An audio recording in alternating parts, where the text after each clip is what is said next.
말씀을 통해서 정말 여러분들과 저에게 큰 은혜가 임하는 시간이 되기를 간절히 소원합니다.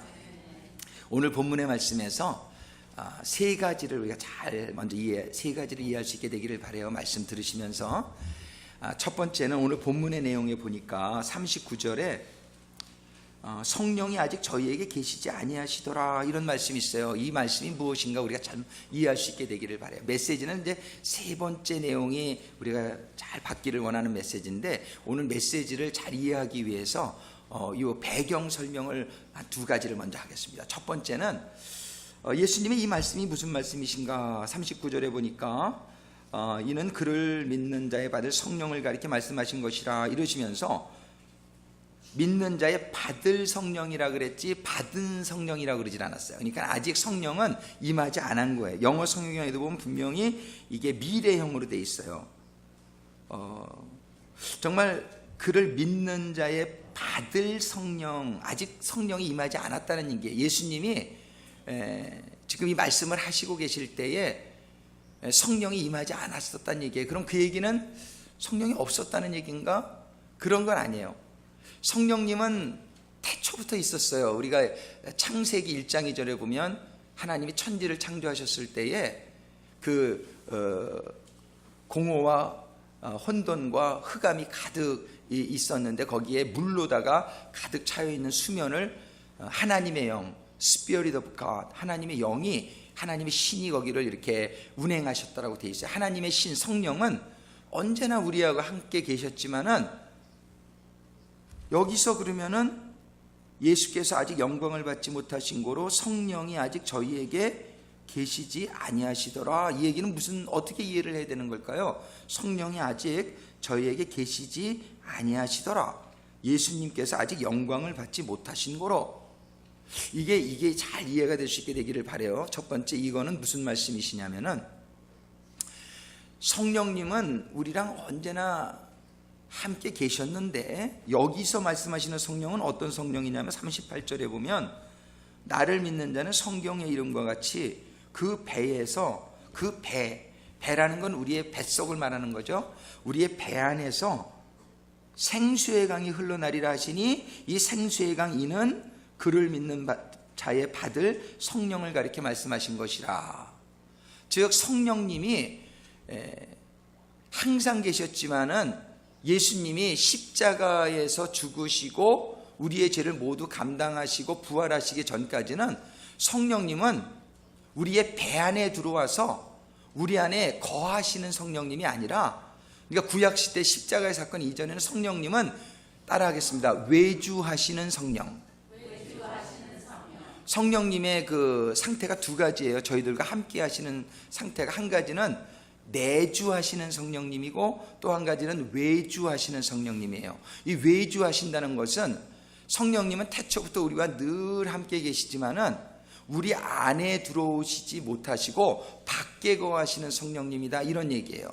왜 성령님이 밖에 거하셨을까요? 성령님은 그 말씀대로 Holy Spirit, 즉 거룩한 영이신데, 이 거룩한 영은 거룩하지 않은 곳에는 임하시지 못하세요.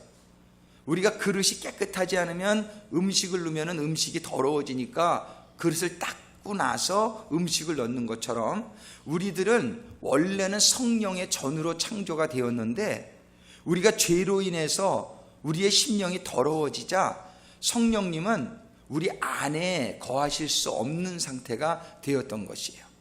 그러나 성령님은 우리를 고아와 같이 내버려 두지 아니하시고 우리를 떠나지 아니하시고 항상 함께 하시긴 하시는데, 성령님은 안에는 들어오지 못하시고, 우리가 죄사함을 받기 전에는요, 안에는 들어오지 못하시고 밖에 계신 거예요. 그래서 이 외주하시는 성령님은 참 감사는 한데 우리에게 아직까지 생명으로 임하시지는 못하는 거예요. 그러니까 성령님은 우리 사관님하고는 같이 계시는 것 같아, 우리 정교님 안에도 거하시는 것 같아. 근데 나의 안에는 안 계셔. 성령님이 일하는 것도 보여요. 이렇게 보면은 누가 이렇게 병이 고침을 받았어, 성령의 역사가 이렇게 보여요, 눈에도. 근데 나랑은 직접 상관이 아직 없어. 성령님이 나를 도와주시기도 해요. 상관이 전혀 없는 건 아니죠. 성령님이 때로 우리의 기도를 응답하시고 우리의 길도 보여주시고, 그런데 성령님이 내 안에 들어오시지 않으면 아직도 성령님은 나의 성령님은 아니에요.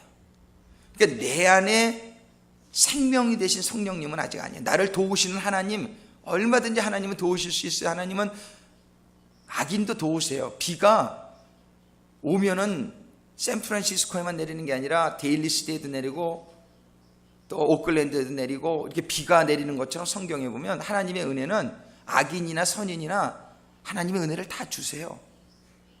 그런데 그 비를 내가 내 안에 받는 사람이 있고 그냥 밖에만 내리는 경우가 있어요.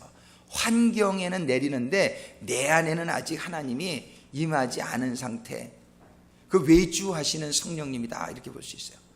구약시대에는 외주하시는 성령인데 신약시대에 살아도 우리는 성령님이 아직 내 안에 들어오지 않으신 분들도 많이 있어요.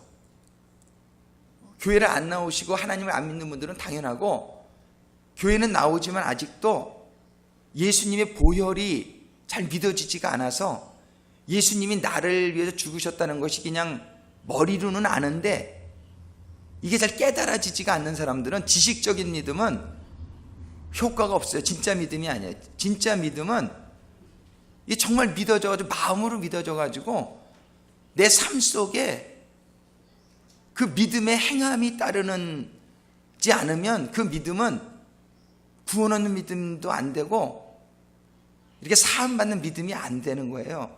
안다고 해서 믿는 게 절대 아닙니다. 지식적으로 아는 건 믿음이 아니고 내가 경험으로 알아줘야 돼요. 믿음이라고 하는 건 원래 단어의 뜻이 나의 삶 속에서 경험되어진다는 뜻이에요. 사랑을 아무리 내가 지식적으로 알아도 내가 그 사랑을 실천하기 전에는 사랑을 모르는 거예요. 우리는 하나님이 지식적인 하나님이 아니고 예수님이 십자가에서 죽으셨다는 게 역사적인 사실이죠. Everybody knows.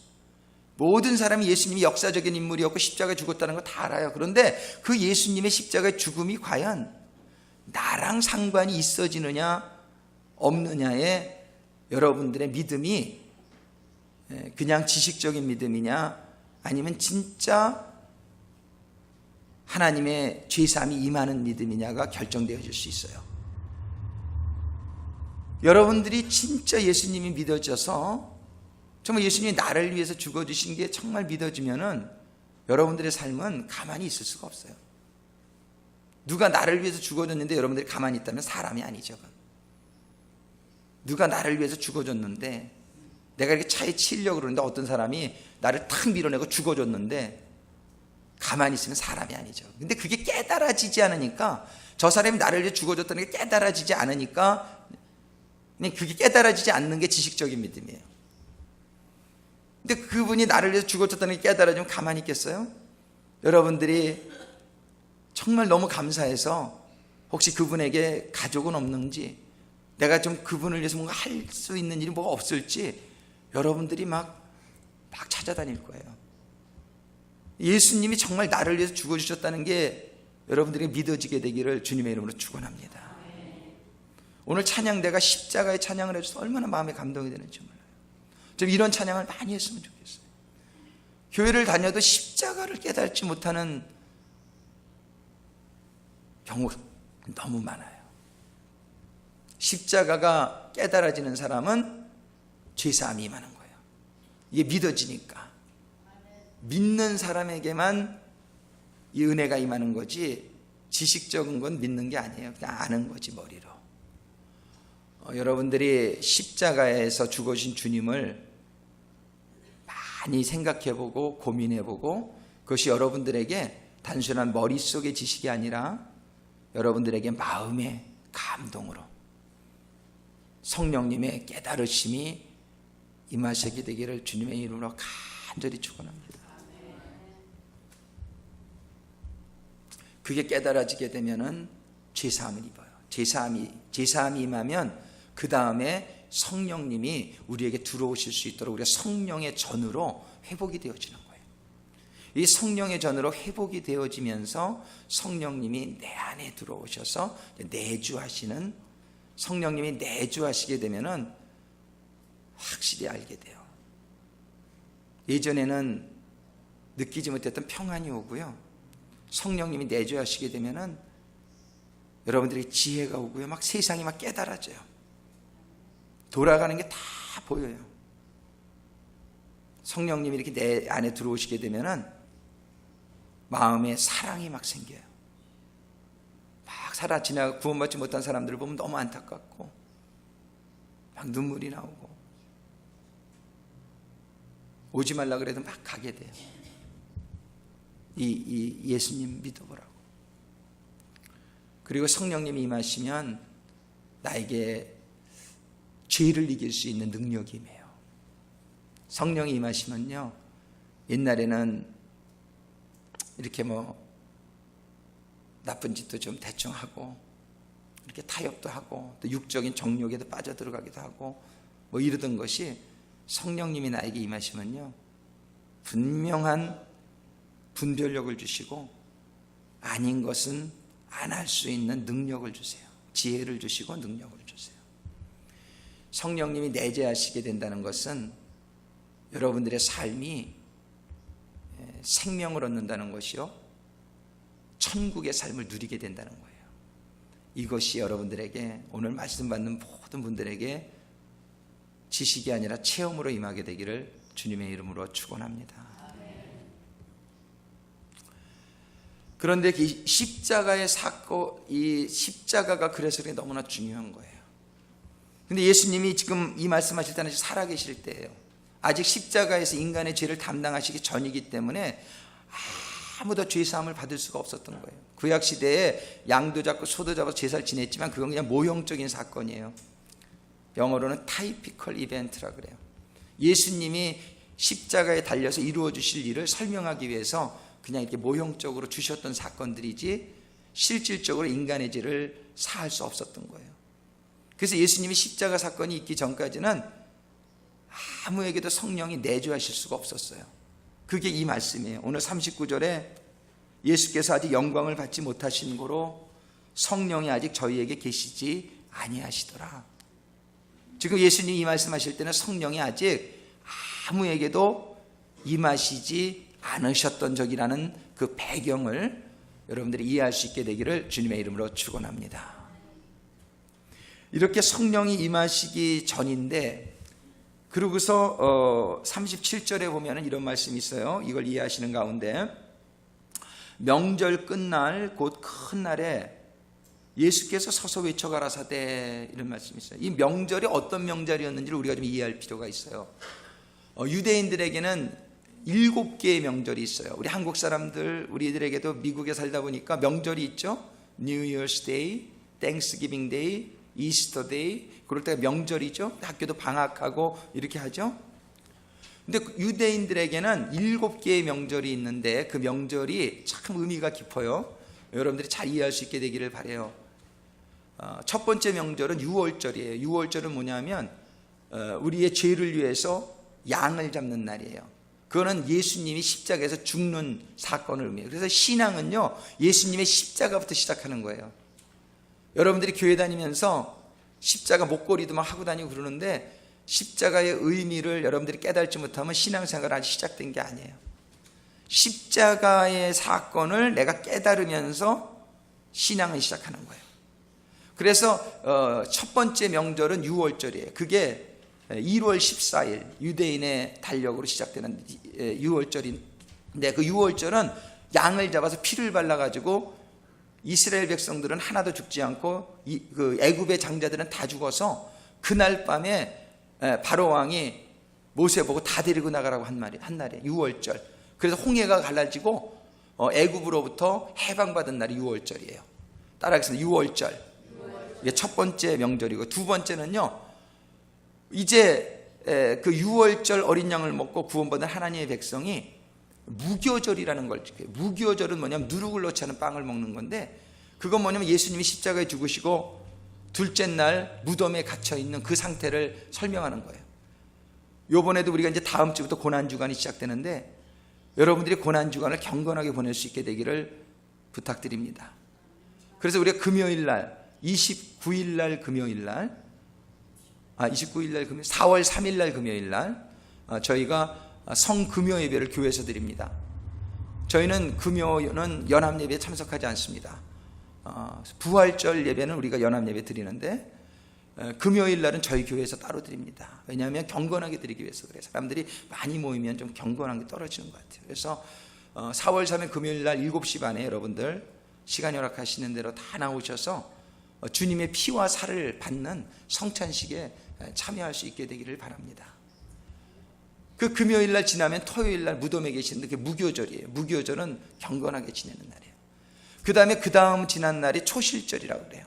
1월 16일 유대인들. 초실절은 뭐냐면 예수님께서 부활의 첫 열매가 되신 날이 초실절이에요. 다른 때는 제물을 태워서 드리는데 초실절에 제물은 좀 특이하게 드려요.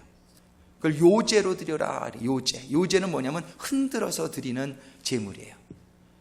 이렇게 흔드는 게 아니라 참 이렇게 흔든다. 제물을 흔들어서 드려야 되는데 그 흔들어서 왜 드리냐면은 잠자고 있는 사람 깨울 때 어떻게 깨워요? 흔들어 깨우죠? 주님의 부활을 상징하는 거예요. 죽었던 제물이 부활할 거를 흔드는 거로. 그래서 초실절 날은 요제를 예물로 드려요. 그래서 주님이 3일째 되는 날 새벽에 부활하실 거를 그렇게 세 번째 명절이 그거예요. 부활절이에요. 세 번째 명절이. 네 번째 명절은 뭐냐면 그 다음에 50일 후에 오순절을 지키게 해요. 오순절. 이 오순절 날 구약에서는 하나님이 십계명을 주셔요.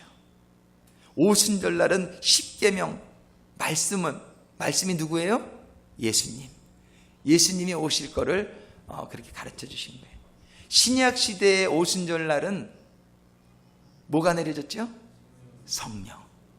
구약 시대에는 말씀이신 예수님을 주셨는데 신약 시대의 오순절 날은 영이신 예수님, 성령님을 우리에게 주신 거예요. 그래가지고 이 오순절 날을 구약 시대는 말씀을 받을 때에 하나님께서 이제 너희들은 내 백성이다 선포해요. 이제 신약 시대에는 하나님의 성령이 임하는 사람에게 너희는 내 백성이다 선포하는 거예요. 하나님의 성령이 임하지 않으면 아직 하나님의 백성이 못 되어 있는 거예요. 하나님의 영이 없으면 하나님의 사람이 아니라. 그래서 여러분들에게 이 성령님이 그렇게 중요한 거예요. 지금 우리가 성령님의 상징을 4주 전에는 비둘기같이 임하시는 성령님, 그 다음에 바람같이 임하시는 성령님, 그 다음에는 불같이 임하시는 성령님, 그리고 성령님의 상징으로는 네 번째 생수의 강으로 임하시는 성령님, 이렇게 생각하는데 왜 성령님을 하나님께서는 이렇게 많은 상징을 통해서 우리들에게 알려주시려고 그럴까요? 왜냐하면 성령님은 우리들이 너무나 받아야 될 생명이기 때문에 그런 거예요. 성령을 받지 못하면은 하나님의 사람이 아니에요. 그리스도의 영이 없으면 그리스도의 사람이 아니에요. 너무너무 이건 중요한 일이에요. 근데 많은 그 이스라엘 그 시대 사람들 물론이지만 신약 시대에도 많은 교인들이 성령을 모르는 사람이 너무나 많아요. 그 모르는 이유는 받지 못했기 때문에 모르는 거예요. 성령을 받으면 알 수밖에 없어요. 성령이 깨닫게 해주시니까. 여러분들이 성령님을 잘 알고 성령님으로 충만한 은혜가 축복이 모두 한 분도 빠짐없이 임하게 되길 주님의 이름으로 축원합니다. 성령님 잘 아셔야 됩니다. 왜 하나님이 비둘기같이 성령님을 설명하셨을까? 왜 바람으로 성령님이 임하시는 것을 보여주셨을까? 왜 불같이? 여러분들 꼭 지나간 CD나 여러분들 인터넷이나 들어가서 꼭 들으시길 바랍니다. 우리 성령님이 근데 오늘은 왜 생수의 강같이 임했다 그럴까? 생수의 강으로. 그것은요, 성령님이 이제 그 절기, 지금 오순절까지 했습니다. 이게 네 번째 절기예요. 그 다음에 네 번째 절기 성령님이 받은 사람들은 그 다음에 하나님의 백성이 돼서 이 세상에서 광야에 40년, 그 다음에 여기서 4개월을 살아요. 우리 유대인의 달력으로 보면은 초실절부터 4개월 후에 그 다음에 나팔절이라는 절기를 주는데, 나팔하면 생각나는 게 뭐예요? 예수님의 재림. 나팔소리와 함께 예수님이 재림하신 나팔절.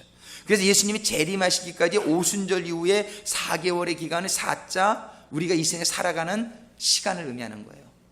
여러분들은 지금 우리들은 모두 오순절의 사건 이후에 예수님의 재림 나팔절 사이에 살고 있는 거예요. 이 나팔절이 5번째 절기인데 이 나팔절은 7월 1일이에요. 그때 나팔을 막 부는 것은 예수님의 재림을 의미하기도 하고, 예수님의 재림은 무엇을 동시에 의미해요? 심판을 의미해요.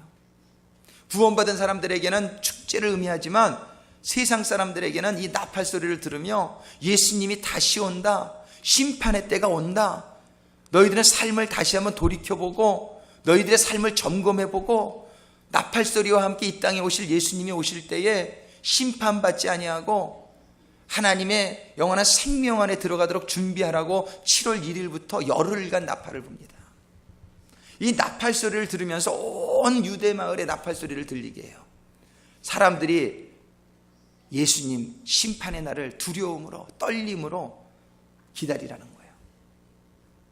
여러분들의 삶이 정말 구원받았나? 정말 내가 믿나? 교회 나오니까 나 구원 받았겠지? 정말 구원이라는 게 필요한가? 뭐 이런 분들도 있을 거예요. 근데 천국은 실제입니다. 눈에 보이는 게 실제라고 여러분들은 생각하죠? 눈에 보이는 것이 실제가 아니에요. 눈에 보이는 건 다 썩어서 없어질 겁니다. 여러분들은 이렇게 보이는 것만 믿죠? 그런 사람은 이 세상과 함께 멸망합니다. 보이지 않는 것이 진짜입니다. 사랑이 보이지 않지만 영원한 거예요. 소망은 보이지 않지만 영원한 거예요. 이것이 여러분들 가장 중요하다는 거 알죠? 어제도 우리 원바디가 부흥회를 하는데 데비라는 자매가 우리 ARC, 우리 구세군의 재활복지원에서 지내는 지금 프로그램에 있는 여성도인데 우리 교회를 나오기 시작하면서 우리 병사 입대반도 마치고 지난주에 에드헤런으로 입대한 분 중에 한 분인데 간증을 했어요. 그 사람은 그저 편안한 가정에서 태어나가지고 UC 데이비스를 전공하고 가주 정부의 텍스 그 심사관으로 380명을 거느리는 그런 위치에까지 올랐던 사람이에요. 아들, 딸 낳고 누가 봐도 별로 문제가 없는 사람이었어요. 근데 어느 날부터 삶에 재미가 없어지는 거예요. 맨날 술을 먹기 시작해요. 그러다 알코올 중독이 돼가지고 DUI로 자그마치 5번을 걸리면서 재혈해서 지나면서 자살을 몇 번 시도했다가 그러다가 구세관에 와서 하나님을 만나게 됐어요. 할렐루야. 이분이 삶의 의미를 몰랐었어요. 하나님을 만나기 전에는 삶의 의미를 깨닫지 못하는 가운데 이 세상 거 한번 즐겨보세요. 막 즐기다 보면요, 몸도 병들고 마음도 병들고 죽음이 결국이에요. 자살로 죽지 않아도 세상적으로 사는 것의 즐거움은요 다 죽음으로 끝나요. 여러분들 한번 새 옷 사보세요. 한 달 새 차 사보세요. maybe 1년?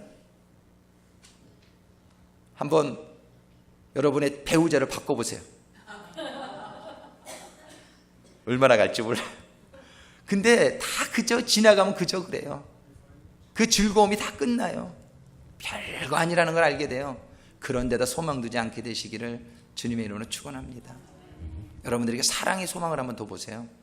여러분들의 삶이 얼마나 기뻐지나, 여러분들의 가정이 얼마나 세워지나, 여러분들의 관계가 얼마나 회복되나, 여러분들이 소중한 것을 구하시고 얻게 되시기를 주님의 이름으로 축원합니다.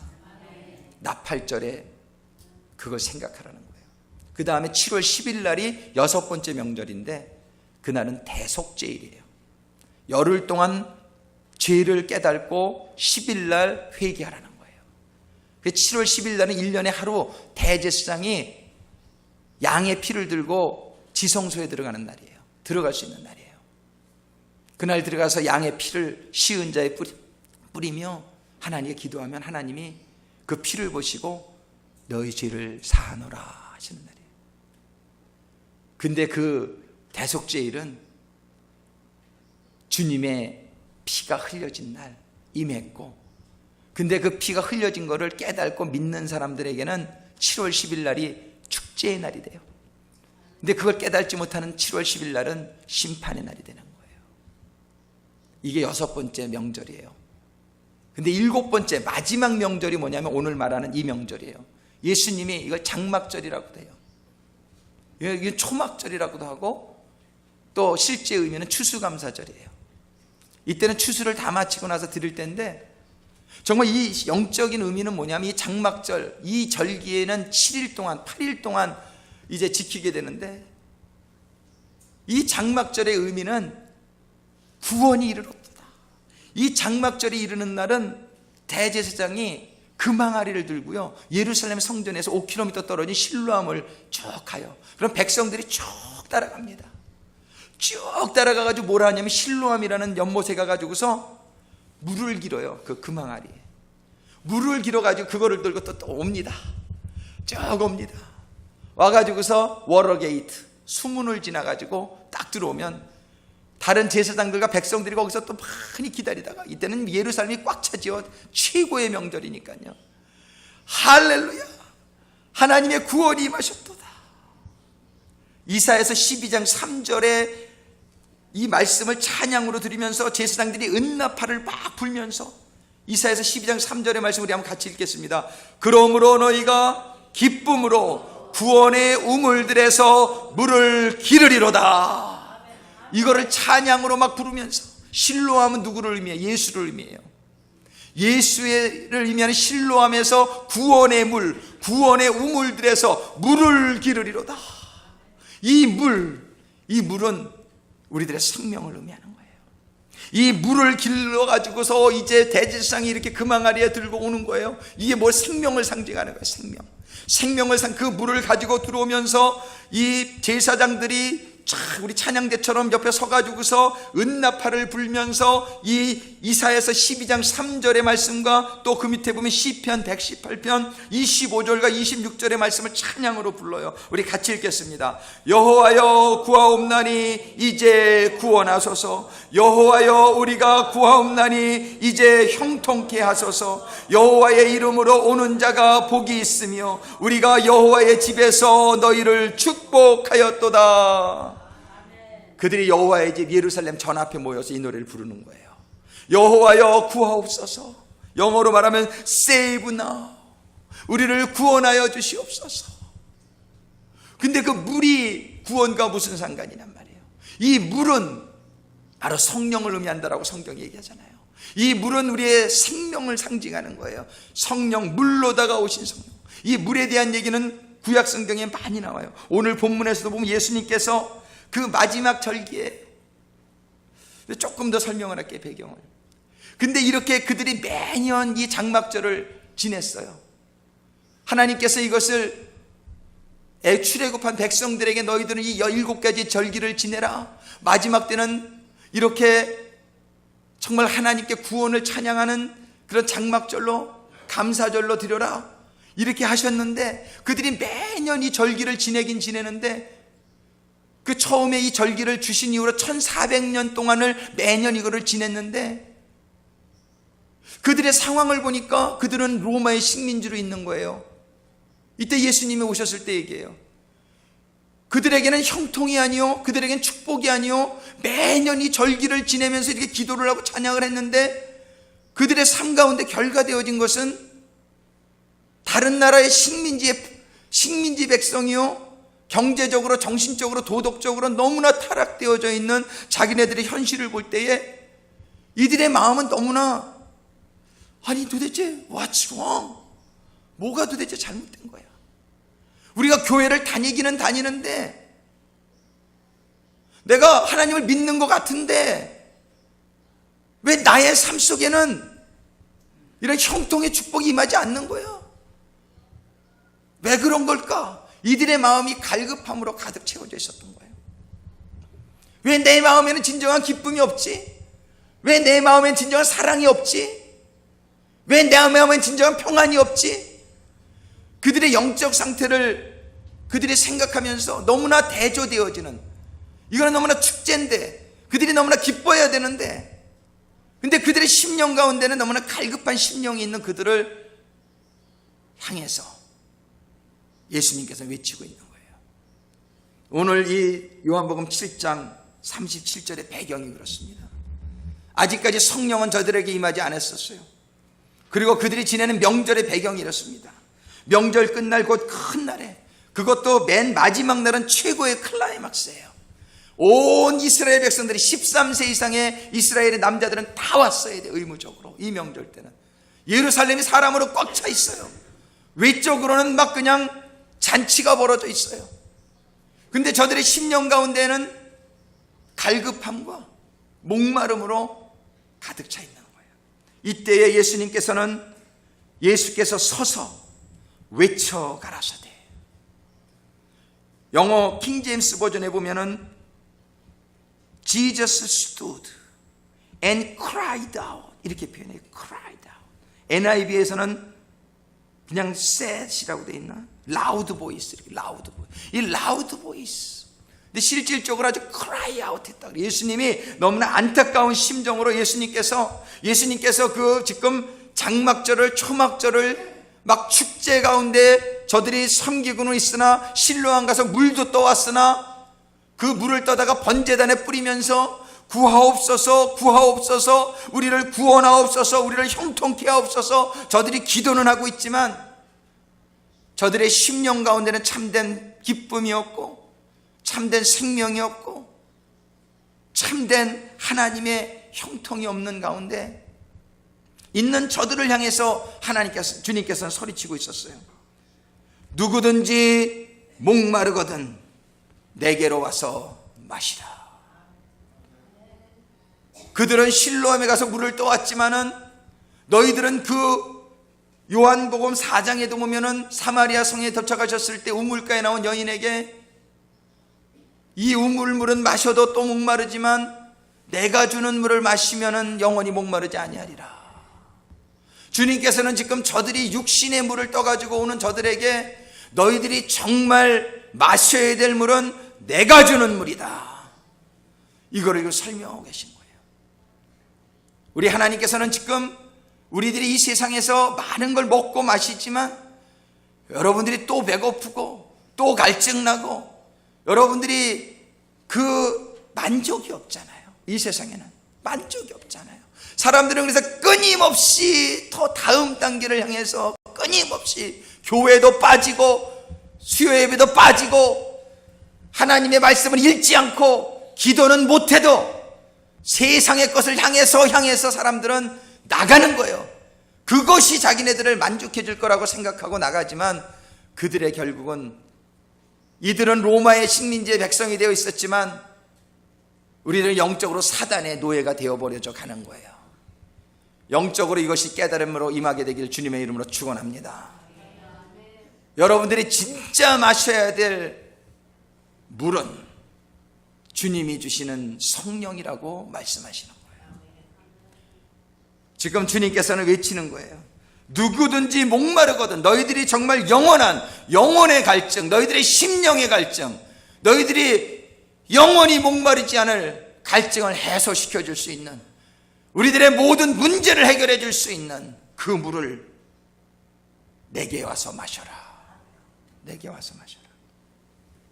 나를 믿는 자는, 이 믿는다는 말씀, 나를 진짜 마음으로 믿는 자는 생활 속에서 믿음의 행함이 따르는 믿음으로 믿는 자는 성경의 이름과 같이 그 배에서 생수의 강이 흘러나리라. 할렐루야. 여러분들과 저의 심령에 이 생수의 강이 끊어지지 않게 되기를 주님의 이름으로 축원합니다.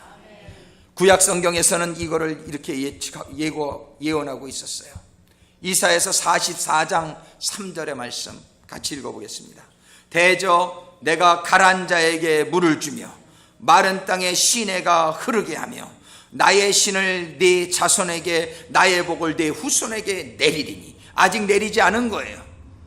근데 구약 성경에서 예언을 주고 계신 거예요. 내가 가란 자에게 물을 주겠다, 마른 땅에 시내가 흐르게 하겠다, 나의 신을, 나의 성령을 네 자손에게 주겠다 약속을 하고 계시는 말씀이에요. 이사야서 49장 10절 같이 읽겠습니다. 그들이 줄이거나 목마르지 아니할 것이며 더위와 볕이 그들을 상하지 아니하리니 이는 그들을 긍휼히 여기는 자가 그들을 이끌되 샘물 근원으로 인도할 것임이니라. 샘물 근원은 우리 주님을 말하는 줄로 믿습니다. 요엘서 3장 18절 같이 읽겠습니다. 그날에 산들이 단포도주를 떨어뜨릴 것이며 작은 산들이 젖을 흘릴 것이며 유다 모든 시내가 물을 흘릴 것이며 여호와의 전에서 샘이 흘러나와서 시딤 골짜기에 대리라. 우리들이 예수님의 피로 제사함을 받으면 우리가 여호와의 전으로 회복이 되어지는 거예요. 여호와의 전으로 회복이 되어지면 우리에게 성령이 임해서 여기서 샘이 흘러나온다는 거예요. 우리들이 여호와의 전이 되면은 우리들이 샘의 근원이 되게 될 줄로 믿으시기 바랍니다. 내가 샘의 근원이 아니지만 주님이 내게 임하시니까, 샘의 근원 대신 주님이 임하시니까 우리는 샘이 된다라고 말씀하시는 거예요. 스가랴서 13장 1절 같이 또 있습니다. 그날에 죄와 더러움을 씻는 샘이 다윗의 족속과 예루살렘 거민을 위하여 열리리라. 영어 성경에 보면 a fountain opened shall be a fountain opened. 뭐예요? 아직 일어나지 않은 거예요. 그 샘물이 우리들 심령마다 터지게 되기를 주님의 이름으로 축원합니다. 그 다음에 스가랴서 14장 7절로 9절 말씀 같이 읽습니다. 여호와의 하시는 한 날이 있으리니 낮도 아니요 밤도 아니라 어두워갈 때에 빛이 있으리로다. 그날에 생수가 예루살렘에서 솟아나서 절반은 동해로 서해로 흐를 것이라. 여름에도 겨울에도 그러하리라. 여호와께서 천하의 왕이 되시리니 그날에는 여호와께서 홀로 하나이실 것이요 그 이름이 홀로 하나이실 것이며 한 날이 이르리니, 이것은 오순절날을 구체적으로 말씀하신 거지만 여러분들에게도 우리들에게도 그 한 날이 있어야 되는 것입니다. 우리들 모두에게 이 한 날이 있게 되기를 소망합니다. 이미 있으셨던 분도 많이 있어요. 아직 없으셨던 분들은 이 날이 와야 돼요. 어두워갈 때에 빛이 있으리로다. 우리가 너무 어렵게 될 때에 이걸 소망하는 가운데에 임한다는 거예요. 여러분들이 지금 고난을 당하고 있습니까? 아직 성령의 체험은 없는데 고난당하고 있어요. 여러분들에게 성령이 임할 때가 된 것을 믿으시고 간구하시게 되기를 축원합니다. 그러면 그날이 오면 생수가 예루살렘에서 솟아나서 여호와께서 천하의 왕이 되시리니, 여러분들의 삶의 최고의 축복은요, 하나님이 여러분들의 왕이 되시는 거예요. 여러분들이 여러분들의 왕이 되어서 사시면 백전백패예요. 미련한 짓을 이제 포기하시고 하나님이 여러분들의 왕이 되게 하시기를 주님의 이름으로 축원합니다. 하나님이 여러분들을 인도하게 하세요. 하나님이 여러분들을 주장하게 하세요. 하나님이 여러분들을 사용하게 하세요. 하나님이 여러분들을 가게 하세요. 여러분들은 실수가 없어져요. 아까 우리 찬양했죠. 실수가 없으신 좋으신 하나님. 하나님은 실수가 없거든요. 이 생수가 터져날 때에 하나님이 주인이 되는 거예요. 여러분들이 왜 고난 겪는지요? 여러분들이 아직도 왕이 되어 있기 때문에 그래요. 하나님이 여러분들의 왕이 되어 있으면 여러분들에겐 모든 어둠이 떠나가게 되어 있는 거예요. 모든 문제가 떠나가게 되어 있는 거예요. 할렐루야. 여러분들에게 하나님이 왕이 되시기를 주님의 이름으로 축원합니다. 그러나 이스라엘 백성들이 그렇게 못했어요. 예레미야서 2장 13절 같이 했습니다. 내 백성이 두 가지 악을 행하였는데 그 생수의 근원이 되는 나를 버린 것과 스스로 웅덩이를 판 것인데 그것은 물을 저축지 못할 터진 웅덩이니라. 이스라엘 백성이 두 가지 악을 행하였다고 성경이 기록해요. 그게 뭐냐면 생수의 근원이 되는 나를 버렸다라고 하나님이 말씀하세요. 예레미야서 17장 13절에 또 말씀하세요. 같이 읽습니다. 이스라엘의 소망이신 여호와여, 무릇 주를 버리는 자는 다 수치를 당할 것이라. 무릇 여호와를 떠나는 자는 흙의 기록이 되오리니 이는 생수의 근원이신 여호와를 버림이니이다. 여러분들에게 생수의 근원 되신 여호와가 여러분들의 왕이 되어 있으십니까? 아니면 여러분들이 그 여호와를 무시하고 여호와를 말을 듣지 아니하고 여호와를 버린 인생은 혹시 아니십니까? 여호와를 회복시켜야 됩니다. 여러분들에게 여호와를 받아들여야 돼요. 여러분들의 심령에 여호와가 왕으로 여러분들에게 임하시게 되기를 바라요. 근데 이스라엘 백성은 버렸다는 거예요. 버리게 되니까 저희를 떠나는 자는 흙의 기록이 되오리니, 이게 무슨 얘기예요? 죽을 것이다 이거예요. 할렐루야. 하나님이 여기 계시는데 이 시간에 여러분들의 심령을 활짝 열고 한번 따라하겠습니다. 하나님, 하나님, 나의 왕이 되어 주시옵소서. 여러분들의 이 고백이 정말 진심으로 여러분들이 드린 고백이를 주님의 이름으로 축원합니다. 여러분들의 고백대로 하나님 여러분들에게 왕으로 임하시게 되길 주님의 이름으로 축원합니다. 이렇게 왕이 되신 하나님의 삶인데 처음부터 하나님이 왕으로 이렇게 잘 되지 않는다는 걸 우리가 알 수 있어요. 그래서 에스겔서 47장에 보면 우리들에게 보여주시는 말씀이 있어요. 그는 하나님의 천사예요. 나를 데리고 전문에 이르시니, 저는 예루살렘 전, 즉 주님을, 하나님을 의미하는 거예요. 전에 전면에 동을 향하는데 그 문지방 밑에서 물이 나와서, 그 하나님의 전 문지방 밑에서 물이 나오고 있는 거예요. 물은 다시 뭐예요? 물은 생명이요. 따라합니다. 물은 생명이요. 성령님이시다. 이 물은 지금 성령님을 상징하는 거예요. 근데 그 성전에서 물이 나오는데 처음에는 3절 같이 읽겠습니다. 그 사람이 손에 줄을 잡고 동으로 나가며 일천척을 청량하에 나로 그 물을 건너게 하시니 물이 발목에 오르더니, 처음엔 물이 그냥 조금 이 밑에 문지방에서 흘러나오니 물이 얼마나 미미해서 바닥만 적셨겠죠. 근데 조금 가다 보니까 일천척을 청량한 후에, 이건 뭐냐면 한 300m 정도 되는 거리예요. 한 300m를 더 나가니까 그 물이 나의 발목에 오르더니, 4절 있습니다. 다시 일천척을 청량하고 나를 물을 건너게 하시니 물이 무릎에 오르고, 물이 막 올라오는 거예요. 또 계속 있습니다. 다시 일천척을 청량하고 나로 물을 건너게 하시니 물이 그 다음에 어디에요?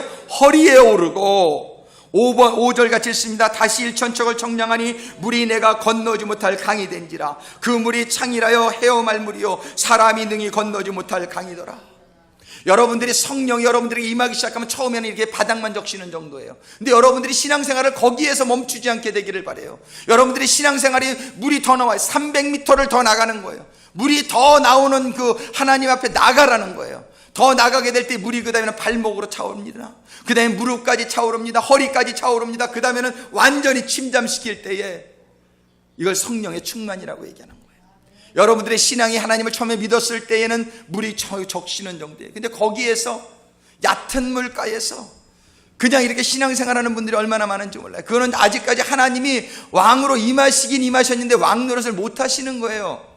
여러분들이 여러분들 마음대로 걸어 다니잖아요.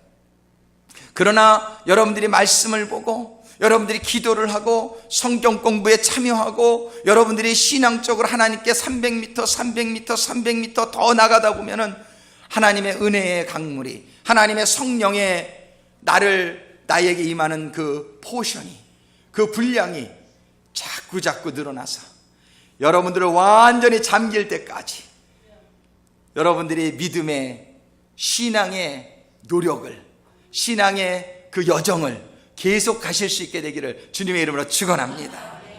그 물이 나를 넘치게 되니까 이게 큰 강이 돼가지고, 그 강을 이렇게 보니까는 8절 우리 같이 있습니다. 그가 내가 이르시되 이 물이 동방으로 향하여 흘러 아라바로 흘러 내려가서 바다에 이르리니, 같이 크게 있습니다. 이 흘러내리는 물로 그 바다의 물이 소성함을 얻을지라. 그 물은 우리를 살릴 뿐만 아니라 우리를 넘쳐 흘러서 이 물이 흘러나가게 되면 바다는 세상을 상징하는 거예요. 이 세상에 생명이 임하게 한다, 이렇게 말씀하시는 거예요. 9절 같이 있습니다. 이 강물이 이르는 곳마다 번성하는 모든 생물이 살고 또 고기가 심히 많으리니 이 물이 흘러 들어가므로 바닷물이 소성함을 얻겠고 이 강이 흐르는 각처의 모든 것이 살 것이며. 영어가 없어 죄송합니다. 우리 영어 성도님들, 우리 담진이 부교님이 잘하고 계시리라고 생각을 해요. 이 강물, 이 물이 이르는 곳마다 번성하는 모든 생물이 살고, 이 물이 우리들에게 이렇게 가득 차면은 우리들의 삶 속에 번성하는 모든 것들이 일어나겠다라고 하는 말씀으로 깨달아지시게 되기를 주님의 이름으로 축원합니다.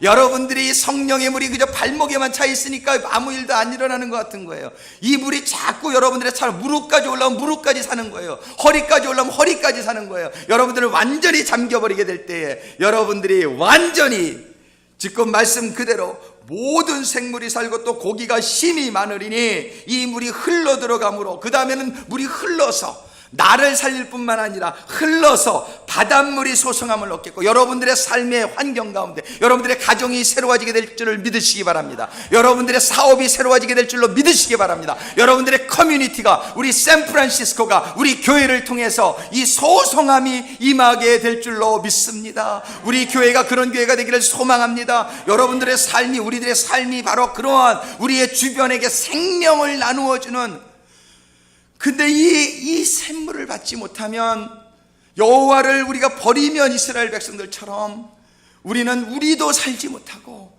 아무런 선한 영향도 끼칠 수가 없는 것이에요. 우리는 이 신앙 가운데 여러분들의 진보가 있게 되길 주님의 이름으로 축원합니다. 그저 10년 전이나 오늘이나 똑같은 신앙생활 아닙니다.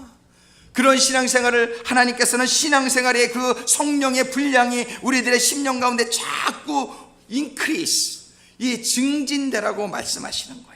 얼마나 좋은 일이 생기는 겁니까? 10절, 11절 시간이면 12절만 우리 같이 읽고 마치겠습니다. 같이 읽습니다. 강 좌우가에는 각종 먹을 실과나무가 자라서 그 잎이 시들지 아니하며 실과가 끊치지 아니하고 달마다 새 실과를 맺으리니 그 물이 성소로 말미암아 나옴이라. 그 실과는 먹을 만하고 그 잎사귀는 약재료가 되리라. 할렐루야. 그 물이 어디서 나와요? 성소로. 이 물의 근원 되신 우리 주님, 우리 하나님, 그 하나님이 내 안에 임하시게 됨으로 말미암아 그 하나님으로부터 흘러나오는 물로 인해서 강 좌우가에는 각종 먹을 실과나무가 자라서 그 잎이 시들지 아니하며 실과가 그치지 아니하고 달마다 새 실과를 먹는 축복이 모든 성도님들과 성도님들의 가정과 모든 삶의 환경 속에 이 샌프란시스코 베이 지역에 임하게 되기를 간절히 기도드립니다. 기도하시겠습니다.